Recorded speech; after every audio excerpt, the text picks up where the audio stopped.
داڑھی رکھنے والا مرد اور حجاب پہننے والی عورت، یہ آج کے دور کے مجاہد ہیں۔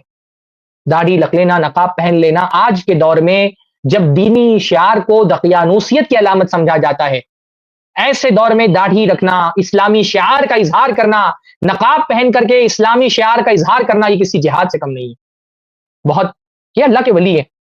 میں دیکھتا ہوں بہت سارے گھروں میں لڑکی حجاب پہننا چاہتی ہے، اس کا باپ، سگا باپ اس کا مخالف ہے، وہ کزن کے سامنے اپنے نہیں آ رہی ہے، اس کی ماں اس کی مخالفت کر رہی ہے، اس کی بہنیں اس کو تانا دیتی ہیں کہ باجی بنی ہوئی ہے تو، کہ اتنی کم عمر میں باجی بن گئی ہے۔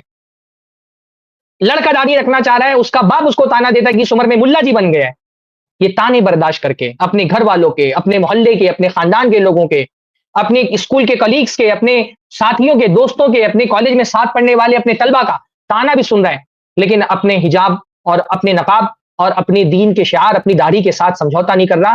یہ اللہ کا ولی ہے۔ میں بار بار یہ بات کہتا ہوں، اللہ کا ولی ہونا کیا ہے؟ اللہ کے ولی ہونے کی علامت یہ نہیں کہ وہ ولی جو ہے وہ آسمانوں میں اڑتے ہیں یا پانی پر چلتے ہیں۔ ولی کی علامت یہ ہے کہ فتنوں کے دور میں اپنے دین کو مضبوطی سے تھام کر کے رکھتے ہیں۔ یہ اصلی ولایت ہے۔ کرامت کیا ہے؟ پانی پہ چلنا اور ہواؤں میں اڑنا کرامت نہیں ہے۔ کرامت یہ ہے کہ فتنوں کے دور میں مضبوطی سے اپنے دین کو پکڑے رہو، یہ اصلی کرامت ہے۔ اصلی اللہ تعالیٰ کے ولی ہمارے یہ نوجوان ہیں جو بے حیائی کے اس طوفان میں حیا کا علم لے کر کے کھڑے ہیں، جو بے لباسی اور فحاشی کے اس دور میں ہماری بچیاں جنہوں نے نقاب کو اپنا شعار بنایا ہوا ہے، وہ اصل میں اللہ کی ولیاں ہیں۔ اللہ تعالیٰ ہماری ان بچوں اور بچیوں کو استقامت عطا فرمائے۔